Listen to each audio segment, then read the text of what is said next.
Hey guys, how's it going? It's me, Pale Kale.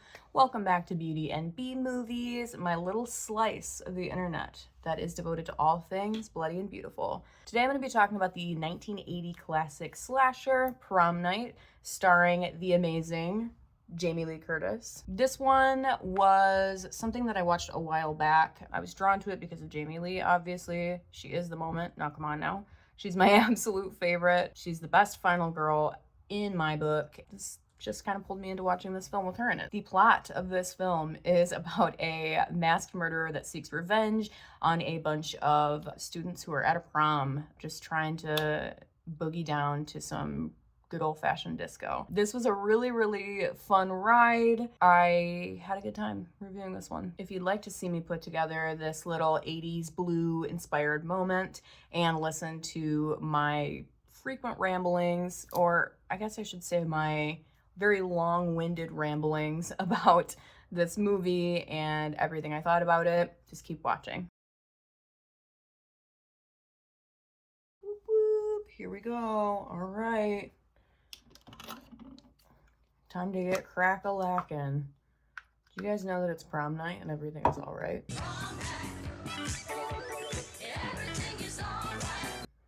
Well, if you didn't know, you're gonna know. Because this soundtrack says that exact line, I would say, at least a dozen times for sure. Oh my god, you can see Fig in the background. He really said, oh, there's a camera? Okay. It's my time to shine, baby. All right. I'm gonna film the intro at the end, like I do.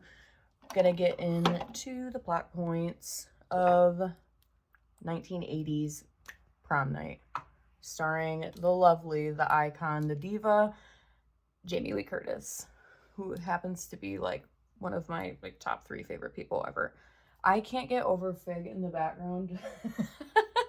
He's really back here like Civil War photo ready. I forgot how much coverage this NARS light reflecting can give you. That is really lovely because my skin is going through a moment right now, so I am very thankful to have this foundation to kind of help me out a little bit.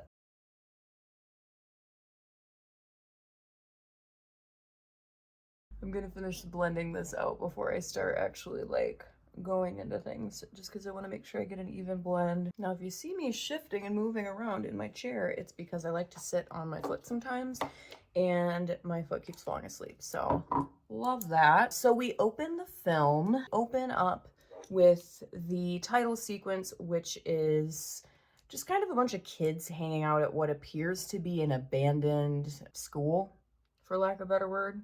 That's what I'm guessing it is. I'm honestly not really sure. I looked it up and they said it was something like it was a convent, but I just kind of assumed it was an abandoned school that they're like playing in. And it's this group of kids that they're playing some type of game. I assumed it to be like a ripoff of hide and seek. That's what it seemed like. But they're chanting something very ominous. They keep saying the words, "The killer is coming." The killer is coming. The killer's gonna get you. Not really sure why murder is being involved in hide and seek all of a sudden, but that's what they're doing. So they're just being kids playing a ripoff of hide and seek. We love that. And saying some really creepy shit, which I'm sure nothing bad is gonna happen. Psych! Well, there is one of the kids, her name is Robin. She's the little girl with pigtails. They kind of insinuate that like the other kids don't want to play with her for whatever reason. I don't know if she's younger or what the deal is there. Maybe she's just kind of like that allergy kid that's like, wait for me, guys. Like, I don't know. I don't know why I turned into Kermit there, but that's what happened. I'm not really sure why they don't want to include her, but for whatever reason, it seems like they don't want to include her. So they're kind of playing their game.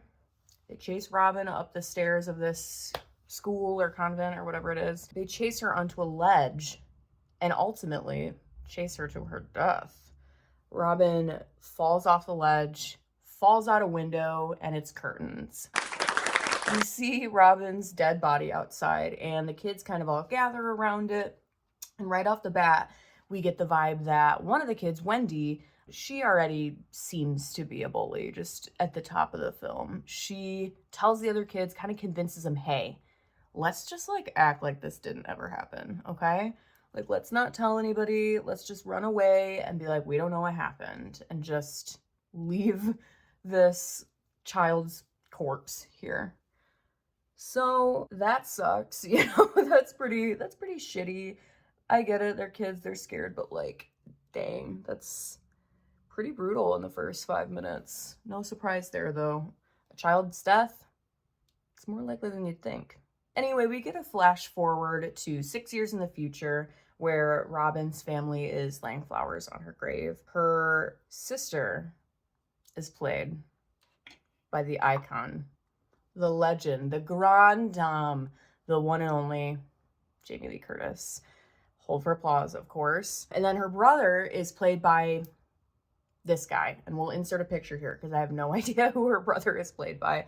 It's some guy with a perm. Her sister's name is Kim and her brother's name is Alex, and that is kind of important because they're like the main characters, so I should probably mention that because I have a feeling I'm gonna have a hard time referring to Kim as anything other than Jamie Lee Curtis, because to me, when I see Jamie Lee on screen, she's Jamie Lee. She doesn't have other names, but I digress. So anyway, we kind of get introduced to the siblings of Robin, who's the girl that died in the beginning. Alex and Kim kind of get their dynamic. I guess they're twins.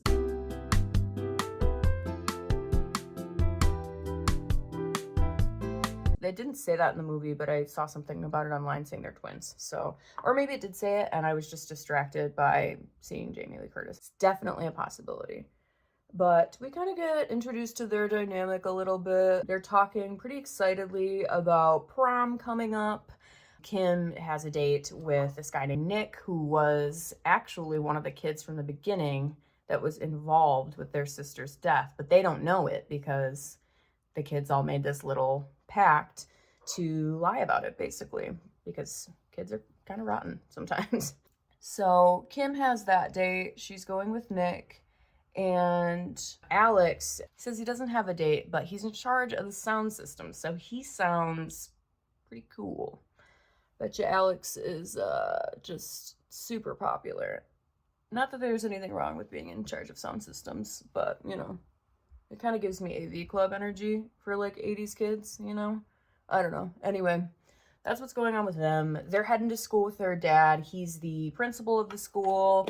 And we kind of get introduced, just like in passing, to this character. They call him Sykes.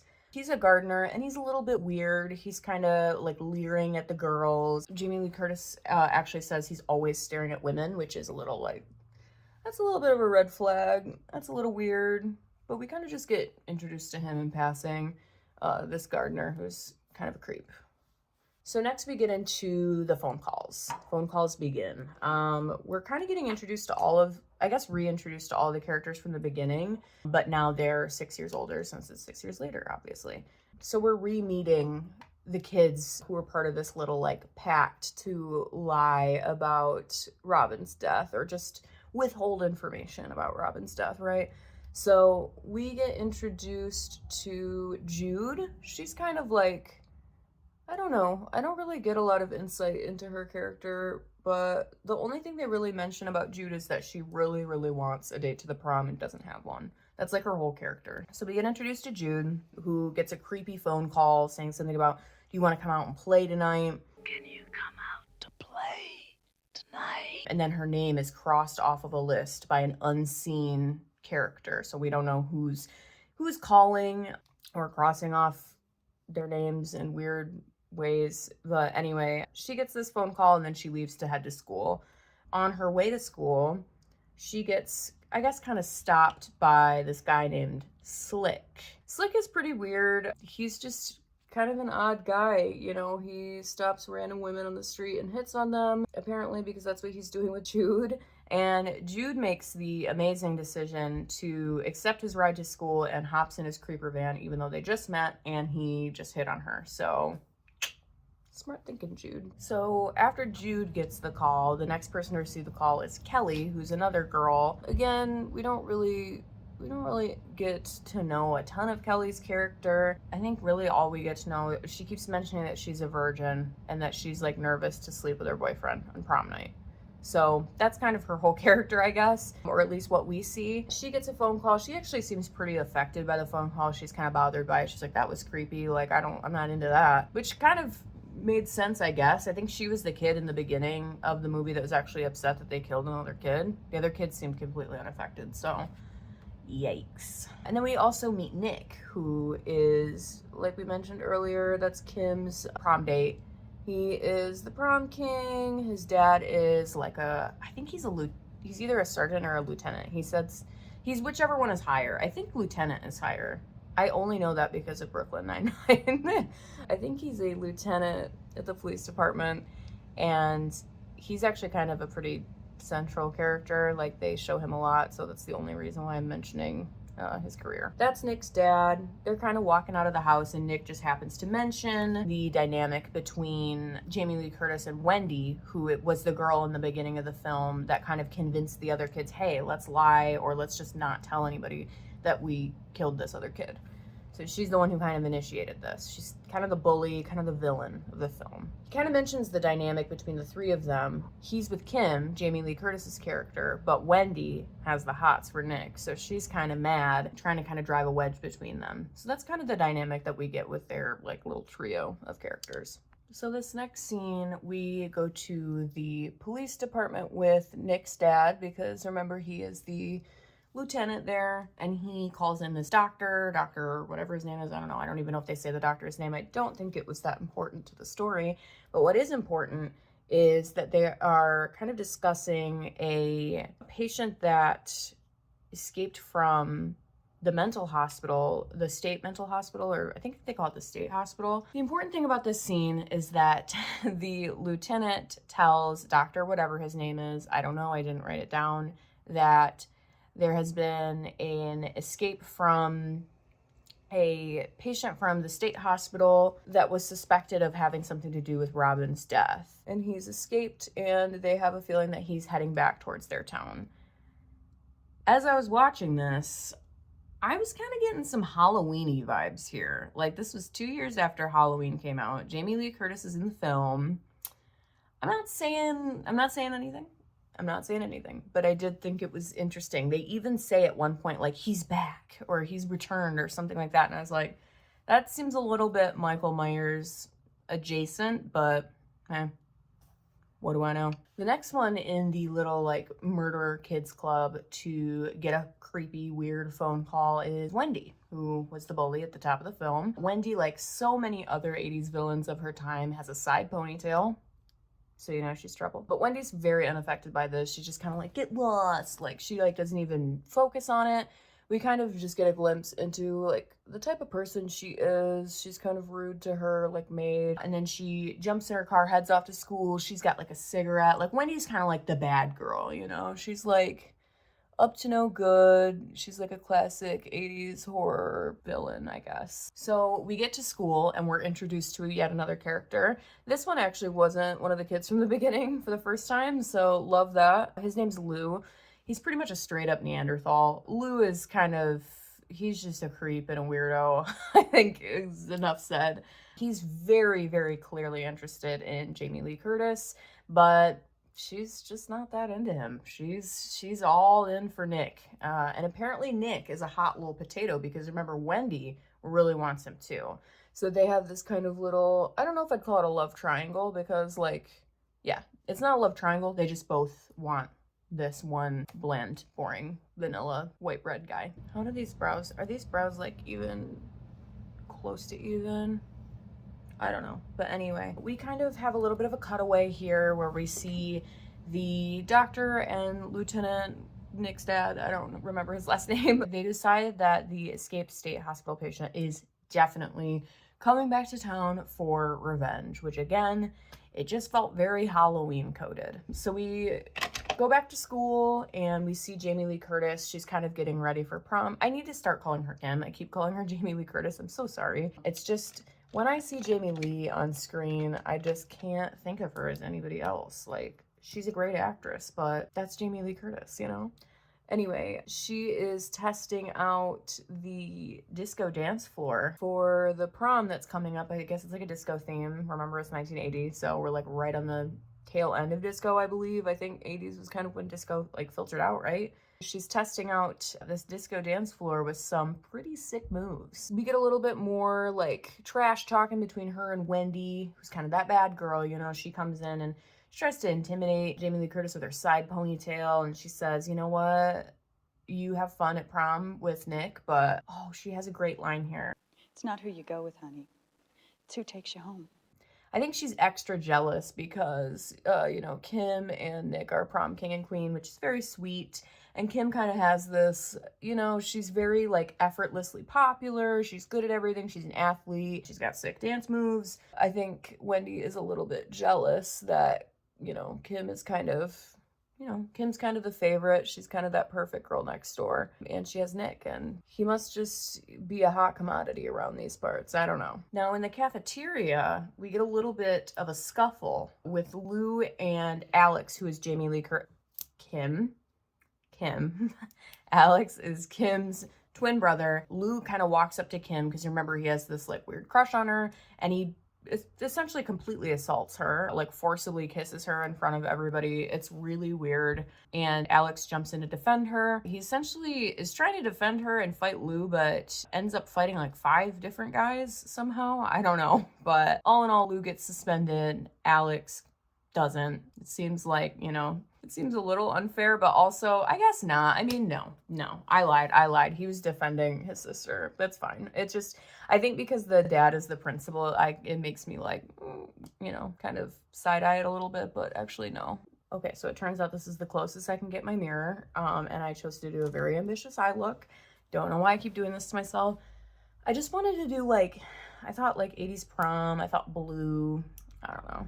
But it's gonna be, yeah, kind of hard to do this and talk at the same time, but I am gonna really attempt it. But one of the things I wrote down here too, I thought it was kind of like bizarre and kind of like messed up that Nick is even going with Kim to the prom, because he kind of like was involved in her sister's murder. Like, I know she doesn't know this, but that's kind of messed up of him. I don't know. I found it bizarre, but I guess it's not that big of a deal to what's going on currently in the story, so maybe I should cycle back a little bit and get back on track. In the aftermath of this little like scuffle that Lou and Alex get into, like I said, Lou gets suspended, but him and Wendy kind of devise this little plan. They're kind of like the little villains of this whole movie. They devise a little plan. They're going to go to prom together, and essentially, like, they don't really reveal what they're going to do, but essentially it seems apparent that they're going to try to humiliate Kim and Nick, the prom king and queen. They want to like mess with them because they both feel like wronged by their whole like circle, I guess. They team up and they're like, we're going to go piss everybody off, essentially. So I'm sure that'll work out well. Back at school, we get a shower scene. You know what that means. Shower scene in a horror movie. I'm sure everybody will end up alive. Anyway, we kind of see the girls all taking a lovely communal shower. There actually wasn't any nudity, so that's fine with me. I was surprised by it, though, I gotta be honest. You know, these 80s horror movies, they love to just, like, slip in a boob here and there just to kind of keep you awake, I guess. I don't know. Anyway, actually, there's not really a lot that happens in the shower scene. They're just kind of talking. We're getting a little bit of character development about Kim kind of talking to, I think it's Kelly. Yeah, she's like the virginal one. Yes, it's Kelly. Kim and Kelly are kind of talking about prom night and how Kelly's kind of anxious to lose her virginity. Just little stuff like that. Not super important to the story, but, you know, we get a little bit of insight into their friendship. And then we hear a crash, and the girls run into the like other part of the locker room or wherever they're at, and they see a broken mirror, and one of the shards is missing. One of the pieces of glass from the mirror is missing. So little interesting tidbit there. And then actually nobody dies in this shower scene, which I was like, excuse me? A shower scene with no death? It's more likely than you'd think. Yeah, nobody dies in this shower scene. So I guess I was completely wrong. And yeah, we still don't have a death. So after our deathless shower scene, we go back to Jamie Lee and Nick, and they're doing their little like prom king and queen like practice run through prance or whatever. I don't know what you call it. They're just doing a run through. And it was at this point in the movie that I not only realized, I think everyone has a perm in this film. It looked like it. Like, does everybody have a perm in this movie? It seems like it. But it was also at this point that I realized that we were, let me see how far in it. Oh, we're 40 minutes into the film at this point, and we have not had a murder yet. I don't know if I can remember a horror movie that I've waited that long for a murder. If you can, please sound off in the comments, remind me, educate me. I personally, off the top of my head at least, I can't remember waiting that long in a horror film for, I guess I should rephrase that, a slasher film for a murder. I feel like by this time, usually at least there's like one, you know, more than one typically, I feel like. But anyway, it's not that important. Let's keep rolling with it. Oh, all the kids start getting these, I guess I shouldn't say all the kids, all of the kid murderer kids, for lack of a better term, from the beginning of the film, they all start getting weird, like creepy serial killer style cutout pictures of themselves from the yearbook. Like somebody went through and cut out their picture from the yearbook and then like posted it in their lockers. So, I mean, Zodiac, is that you? But it's just worth noting, it was just kind of a weird part of the movie. It was like this person's clearly stalking them, whoever it is. The high schoolers are being stalked by this like unseen person off screen. So we get into the next scene of the film, and we're getting ready for the prom. I'm not gonna lie, Jamie Lee Curtis's dress was not, I need to stop calling her that. Kim's dress was not my favorite, but Alex really seems to like it. He says something to the effect of, "You almost look like a woman." Amazing. You like? You look almost like a woman. Oh, thank you. Their vibe in this scene was confusing. It felt almost flirty, but I mean, I don't know. Twins are weird sometimes. So that's all I'm going to say there. I don't know. They're kind of getting ready for prom. We're getting to see everybody's like dresses and all that good stuff. Oh gosh, I keep like ducking away from the camera to blend my eyeshadow because I can't get my mirror close enough to the camera. So I'll kind of just like lean in here. Also, side note, I know that Wendy is supposed to be the villain of the movie, and she is the villain of the movie, but she looked so beautiful. She's wearing this like red sequined gown. She's got her cigarette because she's, you know, bad girl. I thought she looked gorgeous. She gets picked up by Lou and his little like crew of, you know, lackeys or whatever you want to call them. They pick her up and they head to the prom to like sabotage Kim and Nick, essentially, is pretty much the only reason they're going. So we get to the prom, which is a delightful disco of bad 80s hair. It is just peak perm essence going on at the prom at this point. We kind of get all of the kids entering, seeing each other. Again, I'm trying to blend this and it's difficult without looking in my mirror, so I'm just gonna duck over here for a second.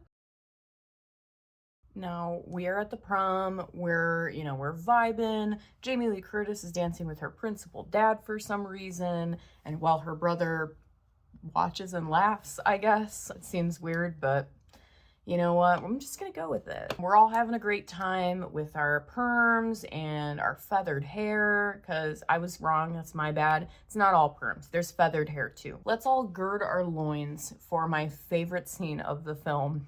Lou and Wendy show up, you know, they're here to kind of fuck shit up, and their entrance kicks off the best scene. It's the best scene of the movie. It's a 5-minute long disco dance montage. Do you believe her? Not sure what we can do. So we're 54 minutes in when the dance montage starts, and still no murder. Still no murder has happened in this film whatsoever. There's been a few like ooky spooky parts, but nothing that I would classify as scary.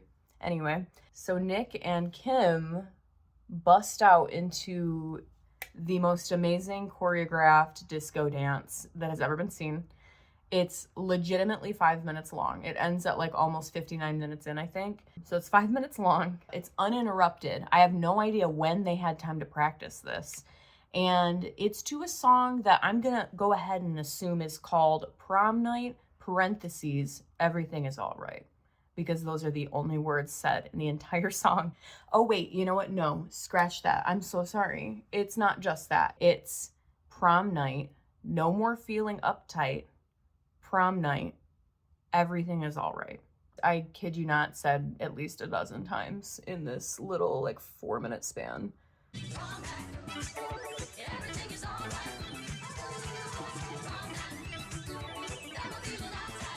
Incredible, right? Now, something that I was thinking a lot about during this incredible display of dance ability, and I mean, that's not even necessarily sarcastic. They seem to be quite skilled dancers. I know for a fact Jamie Lee Curtis is, because I just watched Perfect. Not a horror movie, but definitely worth a watch. And I know she's a great dancer, so not meant sarcastically at all. Now watch this cut crease. Now watch this drive. One little side note that I had during this incredible dance montage, how is Lou allowed to be at the dance? Because, like, he was suspended. Doesn't that, I mean, I'm not a teacher, so I don't really know, but wouldn't that, like, include, like, extracurricular activities at the school? Like, Lou was suspended for being, like, a pig, basically. So wouldn't he not be able to go to prom? I don't know. I mean, the principal's there. The principal's literally, he was just dancing there. So he would see him. I don't know, a little bit of a hole in the story there, because I think that Lou wouldn't be able to be there.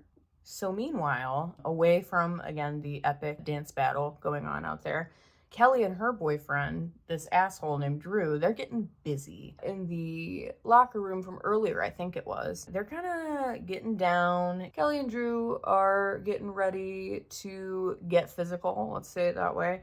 And Kelly kind of has second thought. She's like, you know what? Scratch that. I don't want to do this, which is totally fine. Drew doesn't seem to think so, though. He's like, you know what? I'm out of here. I'm going to go find somebody else to boink.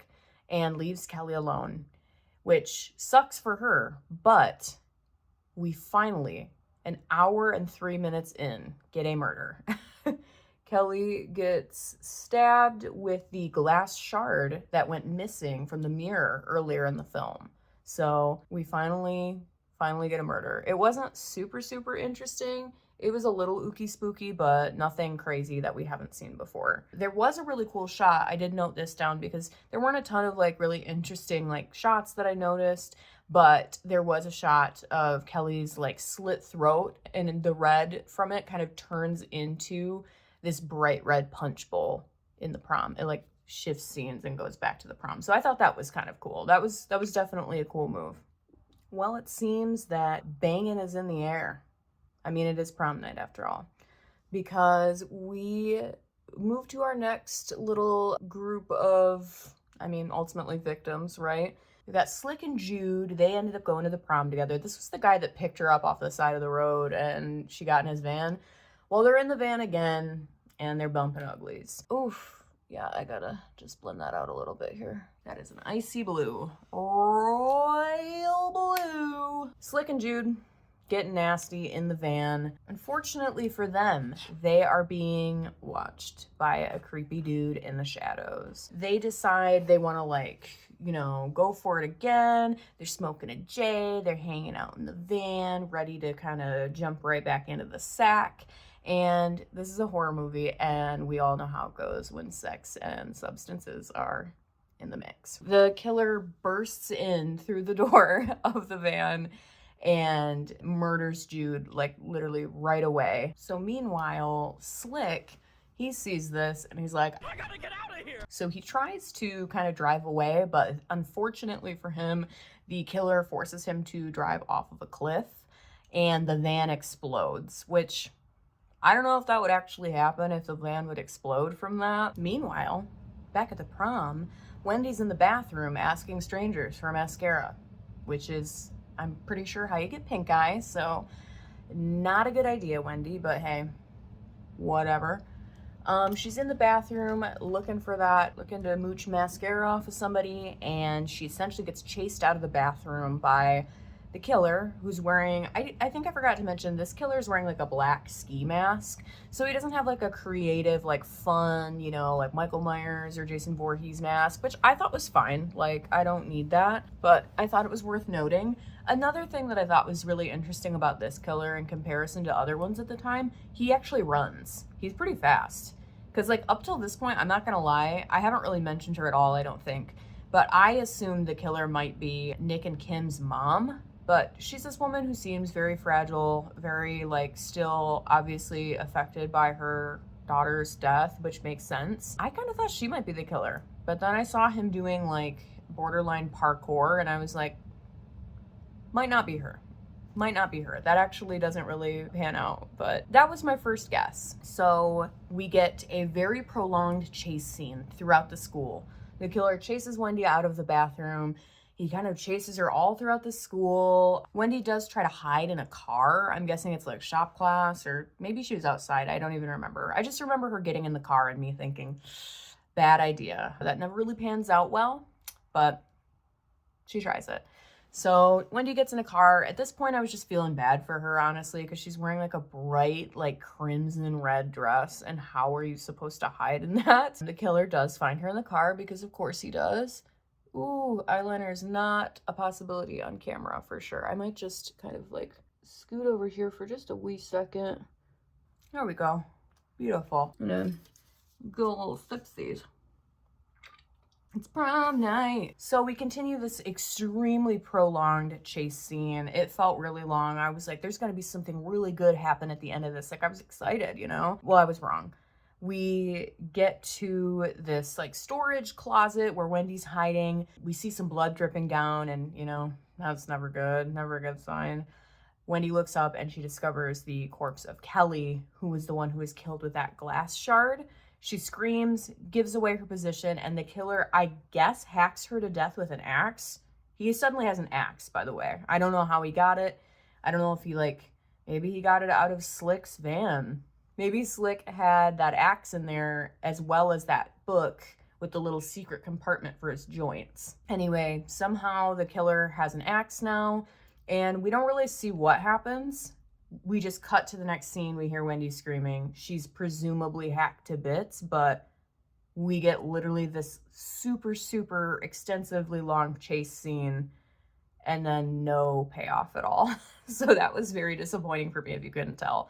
I was kind of like, okay, glad that I sat through that. We cut away to kind of the cop and the doctor talking, and it's revealed that the assumed murderer, the guy who escaped from the state hospital, he was found 50 miles away, so he can't be the killer.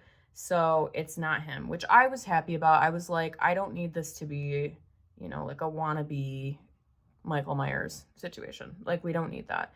So it's not him. Great. But who is it?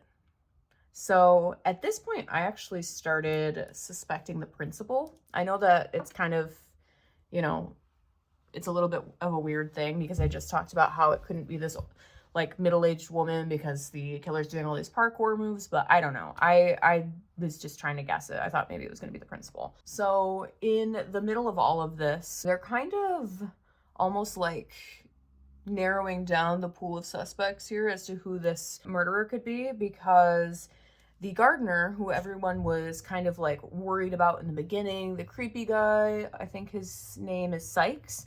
Yeah, he tries to warn everybody. He's like, guys, there's somebody like killing people. He's really drunk, so they don't take him seriously, but it really reminded me of, God, I look crazy with all this contour on my face.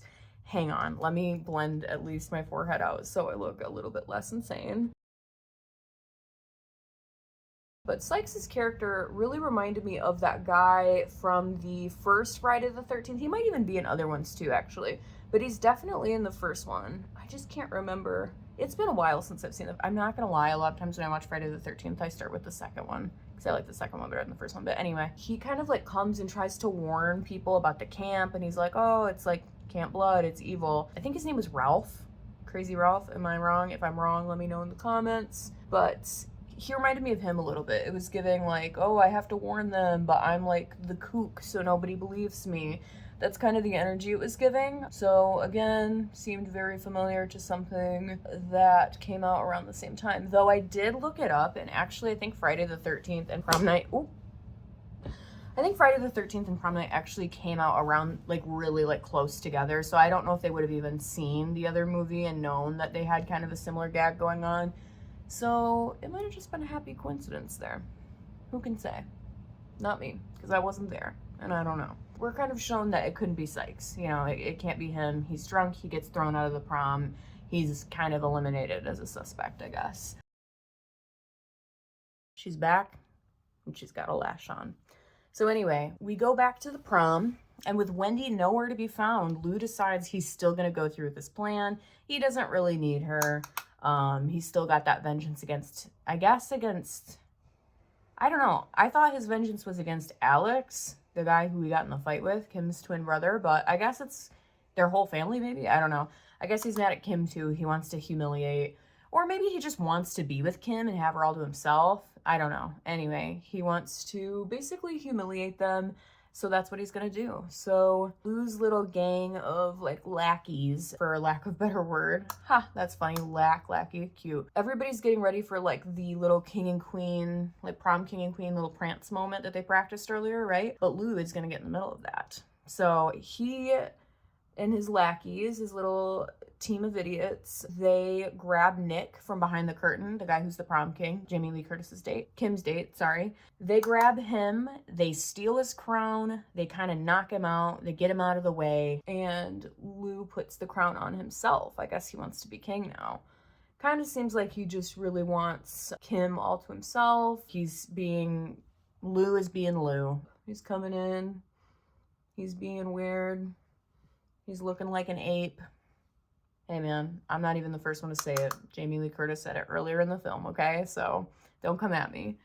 This blush is so pink and it's so pretty. It's not really showing up that well, I feel like, but it's actually a lot. It's like a baby pink. It's this Haus Labs blush. I think it's called Dragonfruit Daze. It's really pretty. I'm not a big, like, pink blush person, but this is, I don't know. Blush is becoming a bigger thing for me lately. I feel like everybody is feeling the same way. I'm trying to really pack it on today, too, because 80s prom is kind of, I mean, the eyes kind of went in, like, a superhero direction, I feel like, but it's fine. Whatever. It's just the color combo I felt like was very, very 80s, but I don't know. Who can say? Not me. Not Hermione. Yo. Anyway, we get to the crowning moment, or we're getting there anyway. Unluckily for Lou, what he doesn't know is the killer is watching in the wings. And the killer, all he sees is a guy with a crown on.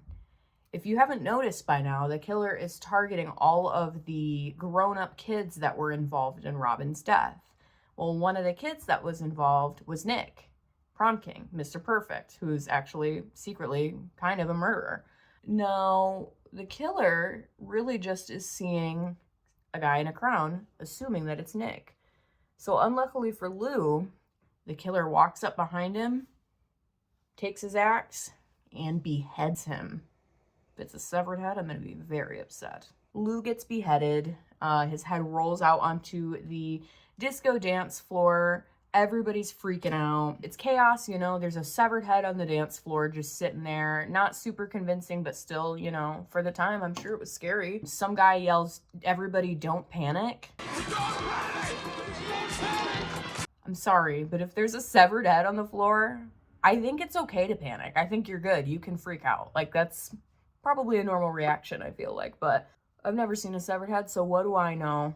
Okay, I'm not gonna lie, this is actually kind of giving, like, Life in Plastic. It's fantastic with the color combo. It's reminding me of Barbie a little bit, but I guess, whatever, it's fine. As this little chaotic disco moment is happening with the severed head on the dance floor, everybody runs out of the room except Nick. He's kind of coming to, you know, he got knocked out or whatever, but he's back, baby. He kind of stumbles onto the dance floor.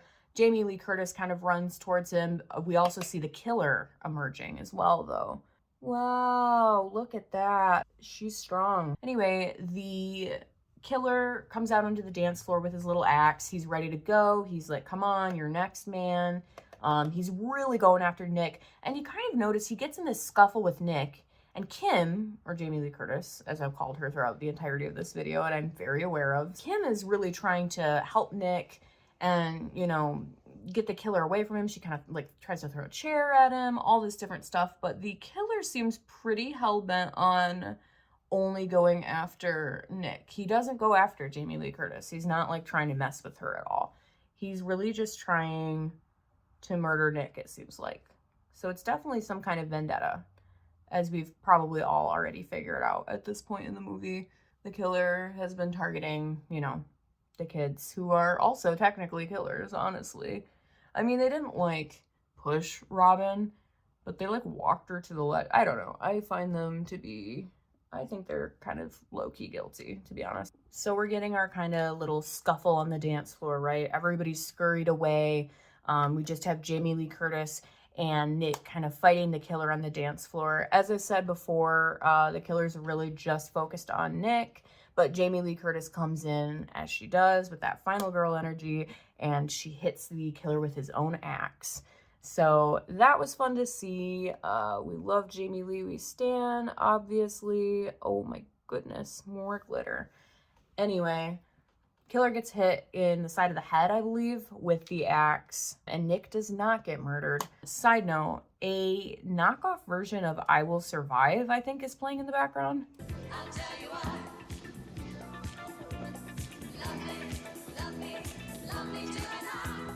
I don't know. I just thought that that was worth mentioning for sure. So as this is happening, you know, as Jamie Lee Curtis is being the hero, as she always is, she looks into the eyes of the killer through that black ski mask. She realizes that the killer is her twin brother, Alex, and she just hit him with an axe. So that's gonna make family dinner pretty uncomfortable. She is kind of realizing this, and we get sort of a cutaway to what happened and why Alex is the killer. Essentially, it's pretty cut and dry. Alex saw the other kids 6 years earlier murder his little sister, kind of, you know, walk her to the edge of that window and fall through. So this is him exacting his revenge on his sister's killers, the kids that were involved, which is why he was avoiding hurting Kim, because that's his other sister, his living sister, and she had nothing to do with Robin's death. They presumably in the beginning didn't see it, but it turns out Alex did see what happened. I don't know if you could hear that. That was Clover snorting so loudly in her sleep that she woke herself up. So that happened. We kind of just get the explanation of Alex being the murderer the whole time, and then he succumbs to his head wound from the axe and dies in Jamie Lee Curtis's arms, and the movie is over. So I have no thoughts. I'm gonna do my lips because I'm very distracted by how naked they look. They just look kind of crazy. I just realized that I wasn't recording. I said so many things and then I realized I mean, boomer alert, my God, okay.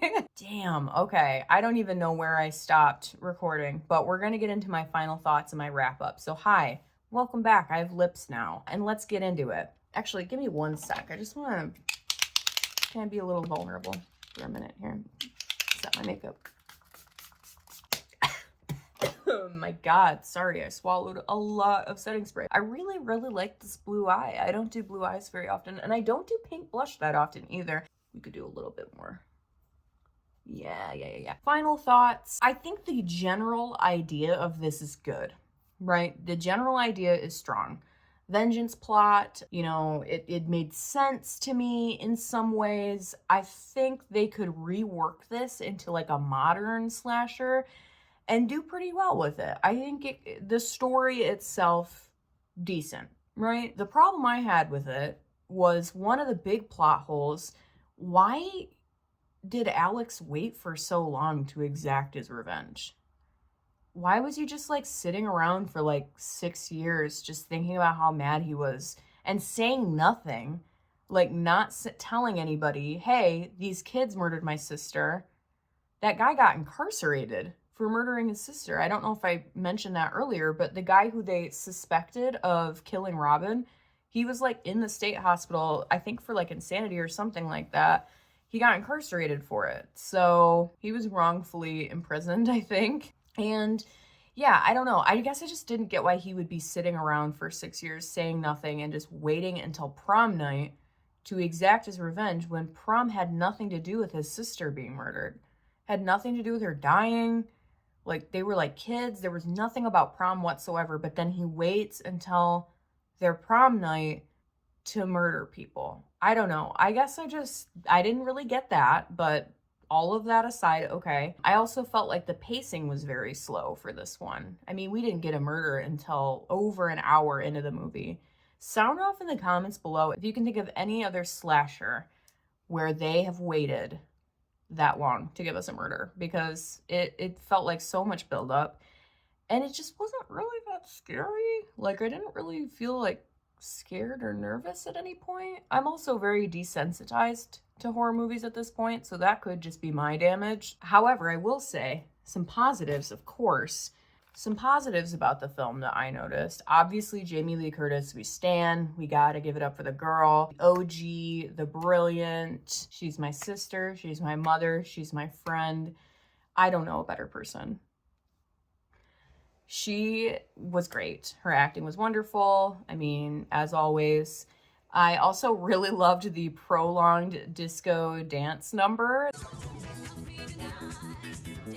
That's probably the biggest takeaway I'm gonna have from this movie, and the biggest thing that would make me recommend it is how hilarious and entertaining it was. I mean, I did kind of wonder how much longer is this gonna be, because it seemed like a crazy long amount of time, but I think it was also because I was waiting for a kill. Otherwise, I think I would have completely enjoyed it without even worrying about that. But yeah, I would say definitely came for Jamie Lee Curtis, stayed for the ridiculously long disco dance number. Oh, this is like a whole nother thing that I don't even know if it was intentional, but I'm sure it probably was. I thought the use of color was really interesting in this movie. And again, I could be reading way into this, but I don't feel like it's a coincidence. I just felt like there was a lot of symbolism with the colors of the dresses that they wore to prom. Like, we had Kelly, who her whole character was about being a virgin and being like nervous about her first time. She wears a white dress to prom. Very demure, very virginal. It's giving angelic, it's giving innocence. That's kind of what white like represents, I feel like, or symbolizes.